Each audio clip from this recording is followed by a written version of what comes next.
So let's think about how someone executes a strategy. So we've automatically inventoried their systems. We know what initiatives they're working on, those tactical changes, whether it's human things like pen testing or automated things like source code analysis. But how do you as an AppSec manager take that volume of data and select a campaign? What's the next thing you're going to work on? What's the way to approach that from an AppSec perspective?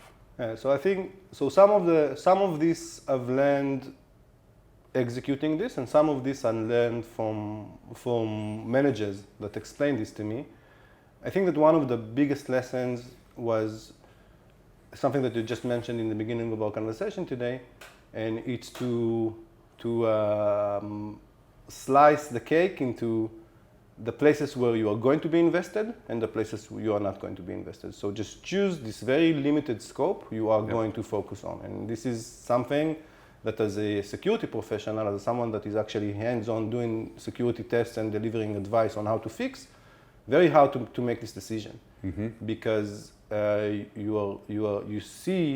you see the world from a perspective of a person that, no, here's a bug I can use, here's a bug I can use, and here's a bug I can use to penetrate and get the gold, get anything.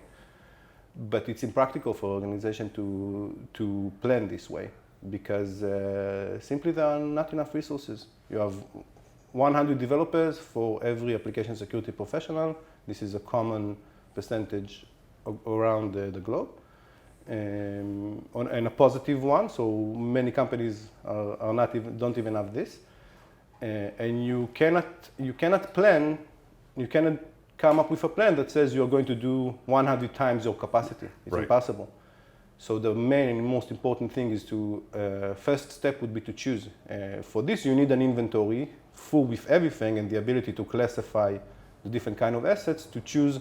I'm going to focus on these, and then the next step will be to start with your tactical application security. Do a lot of tactical application security. You actually can do it, when we talk about automation, you can do it across the board. You can do it everywhere. But you shouldn't be taking the feedback of these activities and trying to push it back to the development organization for all of it. You should only do it for the little bit that is very, very important.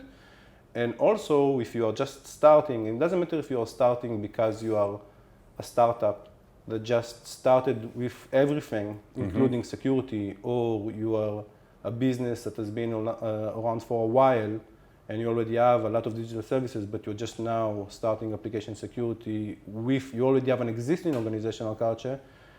It doesn't matter what profile you are, you still need to start slow. You still need to start bringing application security to the organization is something that needs to be very mindful, and you need to make sure that you're not crying wolf, because then developers will lose the attention and it will be much more difficult to cooperate with them in the future.